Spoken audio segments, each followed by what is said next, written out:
ओम श्री गणेशाय नमः। ओम श्री सरस्वत्यै नमः। ओम श्री गुरुभ्यो नमः। श्रुतिस्मृतिपुराणानामालयं करुणालयं नमामि भगवत्पाद शङ्करं लोकशङ्करं। शङ्करं शङ्कराचार्यं केशवं बादरायणं सूत्रभाष्यकृतौ वन्दे भगवन्तौ पुनः पुनः। ईश्वरो गुरुरात्मेति मूर्तिभेदविभागिने व्योमवद्व्याप्तदेहाय दक्षिणामूर्तये नमः।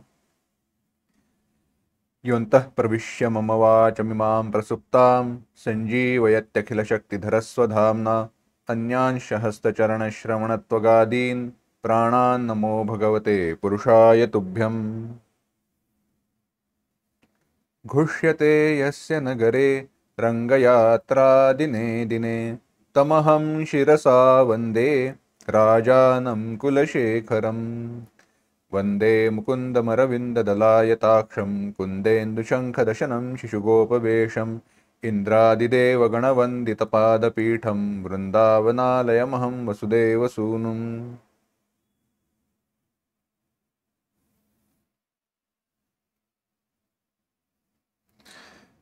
मुकुंदमाला ग्रंथाचं आपण चिंतन करतोय आणि हे चिंतन करत असताना कवी आता भगवंताची भिन्न भिन्न प्रकारे स्तुती करत असताना वर्णन करत असताना भगवंता तुझ्याबद्दल मी एवढंच जाणतो असं सांगून भगवंताच्या कुटुंबाचं वर्णन केलं।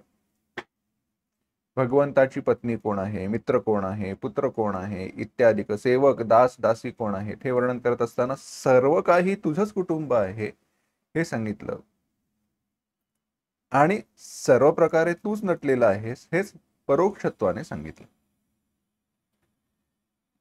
भगवंता तूच एक आहेस, तुलाच एकाला मी जाणतो जो माझ्या सगळ्या दुःखांना दूर करू शकेल, अन्य कोणालाही मी जाणत नाही।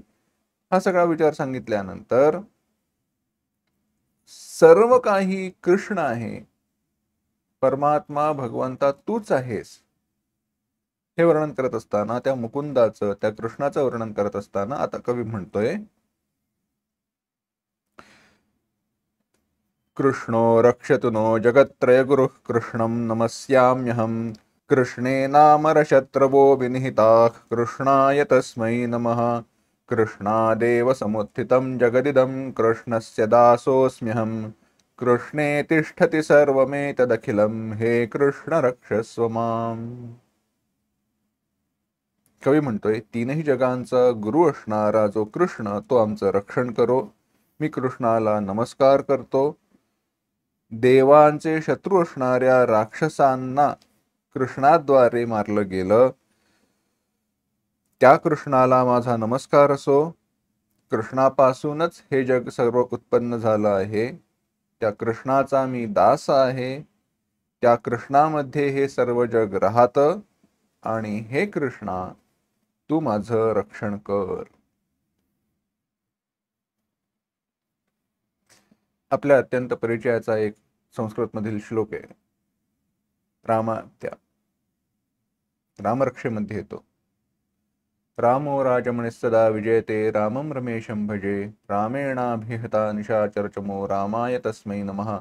रामान्नास्ति परायणं परतरं रामस्य दासोऽस्म्यहं। रामे चित्तलयः सदा भवतु मे भो राम मामुद्धर। यामध्ये राम हा शब्द त्याच्या सर्व विभक्त्यांमध्ये चालवलेला आहे। ज्या काही 7 विभक्त्या आहेत त्या आणि संबोधन इत्यादी त्या सगळ्यामध्ये तो शब्द आलेला आहे। याच प्रकारे जो आपण श्लोक पाहिला, कृष्ण रक्षतु नो जगत्त्रय गुरु, ह्याच्यामध्ये कृष्ण हा शब्द सर्व विभक्त्यांमध्ये आलेला आहे आणि त्या सर्व विभक्त्यांमध्ये उपयोग करत असताना कवी आपल्याला सांगतोय, वर्णन करतोय, भगवंताला सांगतोय, वर्णन करतोय सर्व प्रकारेच। तो म्हणतोय, कृष्ण हा रक्षतु नो जगत्त्रय गुरु, तीनही जगांचा गुरु असणारा, वसुदेव सुतं देवं कंसचाणूरमर्दनं देवकी परमानंदम कृष्णं वंदे जगद्गुरुम। तीनही जगांचा गुरु, कारण ज्ञानाची गंगा त्याच्यापासून उत्पन्न झाली आहे, तिथून उत्पन्न झाली आहे, म्हणून त्याला नमस्कार असो जो तीनही जगांचा गुरु आहे। त्या कृष्ण हा नहा रक्षतु, तो आमचं रक्षण करो। रक्षतु प्रार्थना केली, रक्षण करो. मग म्हणाले कृष्णम कृष्णम द्वितीय विभक्ती, कृष्णाला मी नमस्कार करतो. नमस्यामी, अहम नमस्याम्यहम.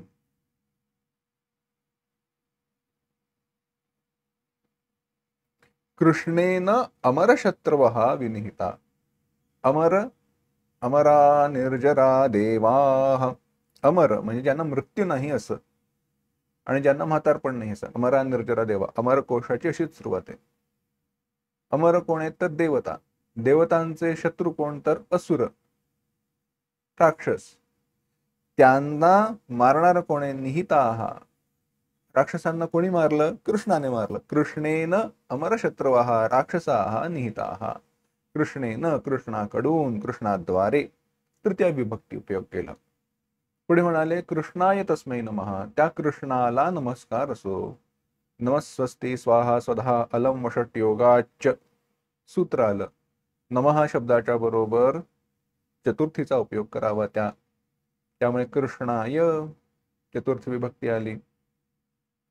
पुढे म्हणाले कृष्णादेव समुत्थितम जगदिदम. कृष्णात अपादान, कारण इत्यादिकाचा ज्या कारण किंवा हेतू या अर्थामध्ये देखील पंचमीचा उपयोग होतो. कृष्णात, कृष्णाहून, कृष्णापासून काय? समुत्थितम जगदिदम, हे सगळं जग उत्पन्न झालं. त्यामुळे कृष्ण हे काय? त्याचं उपादान कारण आहे. निमित्त कारणाचा विचार करत असताना पंचमीचा उपयोग करू शकत नाही. तिथे तो कर्ता असतो सामान्यतः. कारण मातीतून मडकं निर्माण झालं, पण कुंभारातून मडकं निर्माण झालं असं आपण म्हणत नाही. कुंभाराने मातीपासून मडकं निर्माण केलं. असो, तो सर्व विषय स्वतंत्र आहे. परंतु इथे कृष्णादेव समुत्थितम जगदिदम, कृष्ण हे त्याचं उपादान कारण आहे सांगण्यासाठी सांगितलं. कृष्णादेव समुत्थितम जगदिदम कृष्णस्य दासोऽस्म्यहम्, त्या कृष्णाचा मी दास आहे. षष्ठी संबंध. पुढे म्हणाले कृष्णे तिष्ठती सर्वमेतदखिलम, हे सर्व काही कृष्णामध्ये राहत. तिष्ठती राहत, स्थित आहे. राहत स्थित आहे म्हणजे त्याची जी सत्ता आहे, हे सगळं जे काही आहे त्याची सत्ता कृष्णामुळे आहे, कृष्णाच्या ठिकाणी आहे. आणि हे कृष्णा संबोधन रक्षस्व माम, माझं रक्षण कर. सरळ अर्थ आहे, अगदी सोपा आहे. परंतु ज्या दोन गोष्टी इथे म्हटल्यात त्याच्याकडे निर्देश करणं आवश्यक आहे. एक पंचमीचा उपयोग आणि सप्तमीचा उपयोग. जे पंचमी सप्तमीचा उपयोग महत्वाचा नाही, तर त्या ठिकाणी सांगितलेला उपदेश काय आहे ते पाहायचं आहे. कृष्णापासून हे संपूर्ण जग निर्माण झालं आणि कृष्णे तिष्ठती, कृष्णामध्ये राहत. आता हे ज्या वेळेला म्हटलं त्यावेळेला कृष्णे तिष्ठती हे म्हणत असताना देखील उपादान कारणत्वाचा विचार सांगितलाय आणि सार्वभौमत्वाचा, सर्वशक्तिमत्वाचा विचार सांगितलाय. किंवा यामध्ये व्यापकत्व ही सांगू शकतो, ओतप्रोत भरून राहिलेलं त्याचं स्वरूपही सांगू शकतो. सोपं उदाहरण घेऊ. सोन्यापासून दागिना तयार केला आणि सोन्यामुळे तो दागिना आहे, हे जे म्हणणं आहे तेच. दागिना उत्पन्न कशापासून केला तर सोन्यापासून. सोन्यापासून तो निर्माण झाला. आणि पुढे म्हणाले सोन्यामुळे राहिलेलं आहे, कारण दागिन्यातलं सोनं वेगळं केलं की दागिन्याचं अस्तित्व नष्ट होतं. दागिना दागिना राहत नाही. त्यामुळे तिष्ठती, दागिना कशामुळे आहे तर ते सोनं आहे तोपर्यंत दागिने. सोनं गेलं की दागिना गेला. भले तुम्ही तो दागिना बदलून त्याचं अंगठी बनवाल, अंगठीची बांगडी बनवाल, बांगडीची कुंडलं बनवाल, काही करा, हार कराल, रूप बदलेल, पण सोनं तसंच राहिलंय. त्याचा नाश संपूर्ण कधी होईल? ज्यावेळेला ते सोनच नष्ट होईल. त्यामुळे कृष्णे तिष्ठती जगत्रयमिदं सर्वमेतदखिलम हे म्हणत असताना कृष्ण या सगळ्या ठिकाणी व्यापून राहिलेला आहे म्हणून ही स्थित आहे हे सांगायचंय. असं एकही स्थान नाही, अशी एकही जागा नाही जिथे कृष्ण नाही. का नाही? कारण त्याच्यापासूनच हे सगळं निर्माण झालेलं आहे, परंतु त्याच्यापासून निर्माण होत असताना ते अभिन्नत्वाने निर्माण झालेलं आहे, भिन्नत्वाने नाही. आणि मग अशा प्रकारे अभिन्न निमित्त उपादान कारणत्वाचा विचार करावा लागतो. कुंभार मातीपासून मडकं बनवतो, त्यामध्ये माती वेगळी राहते, कुंभार करणारा कुंभार वेगळा राहतो, उपादान असणारी माती वेगळी राहते.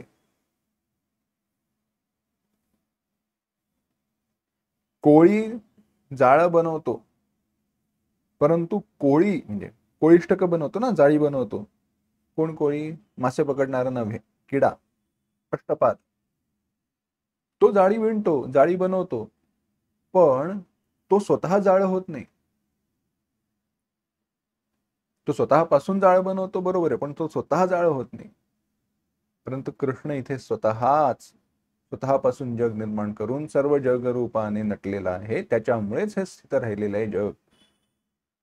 तत्सृष्ट्वा तदेवानुप्राविशत् तदनुप्रविश्य सच्चत्यच्चाभवत् निरुक्तञ्च निरुक्तञ्च इत्यादी श्रुती आली, उपनिषदांचे मंत्र आले. त्याने हे जग निर्माण केलं आणि त्याने स्वतःच त्यामध्ये प्रवेश केला. तेच कृष्णाचं वर्णन इथे आलं.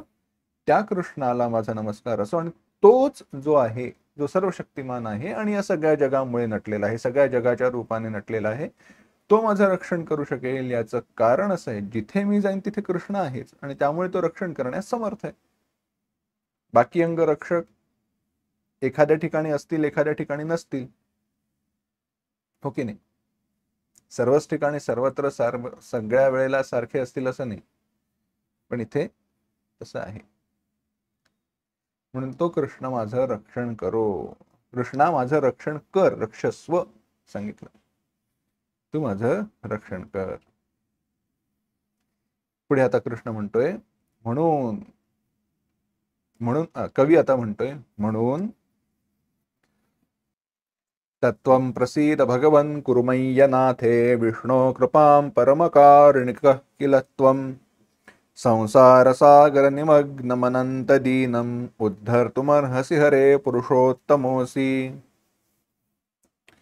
म्हणून हे करुणाकर भगवंता, माझ्या अनाथावरती कृपा कर, माझ्यावरती दया दाखव, करुणा दाखव. अरे अनंता, तू मला, जो ह्या संसार सागरामध्ये बुडालेला आहे, त्याचा उद्धार करण्यास समर्थ आहेस. हे भगवंता, तू माझा उद्धार कर.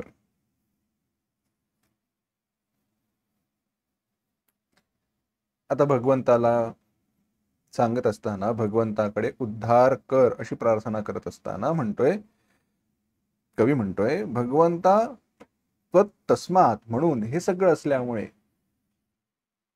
आतापर्यंतचे जे वर्णन करून सांगितलं त्यामुळे, त्वं प्रसीद, प्रसाद,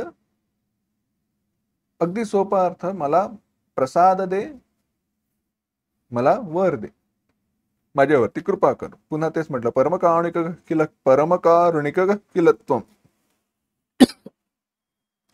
तू अत्यंत कारुणिक आहेस, करुणा करणार आहेस, म्हणून तू मला प्रसाद दे. आणि आता प्रसाद दे म्हणत असताना इथे फक्त माझ्यावरती कृपा कर एवढेच मागणे. किती मिळाला, कसा मिळाला याबद्दल मला आक्षेप नाही, परंतु काय मिळावा ही इच्छा मात्र आहे. मला किती मिळाला, दुसऱ्याला किती मिळाला अशी मला तुलना करायची नाही, परंतु एकच आहे, मला माहितीये की तू करुणानिधान आहेस. त्यामुळे हे भगवंता, हे अनंता, तू मला, मी कोण आहे तर ह्या संसार सागरामध्ये निमग्न, बुडालेलो आहे, तळाशी गेलेलो आहे,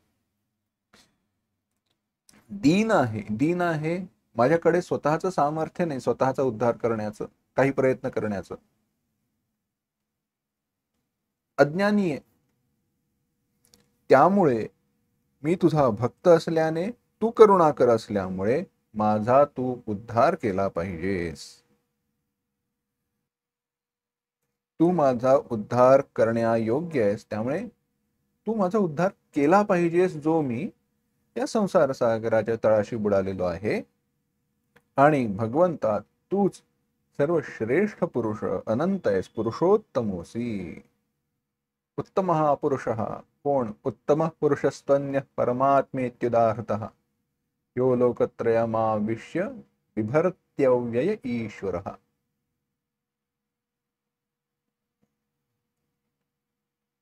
क्षरपुरुष अक्षरपुरुष सांगितल्यानंतर उत्तम पुरुष कोण आहे? तर तो परमात्मा आहे, जो या सगळ्यापासून अन्य आहे. उत्तम पुरुषस्तु अन्यः, तो तू आहेस. परमात्मेत्युदाहृतः, परमात्मा या नावाने तू सांगितला गेलेला आहेस, वर्णिला गेलेला आहेस, तो तू. बिभर्ती, पालन करतोस, रक्षण करतोस, त्यामुळे तू माझा उद्धार कर. कवी इथे तिशी भगवंताची प्रार्थना करतोय. अजून काय प्रार्थना करतोय हे आपल्याला पाहायचंय, पण तो विचार पुढील भागामध्ये पाहू. ओम असतो मा सद्गमय, तमसो मा ज्योतिर्गमय, मृत्योर्मा अमृतंगमय. ओम शांती शांती शांती. हरि ओम. श्री गुरुभ्यो नमः. हरि ओम.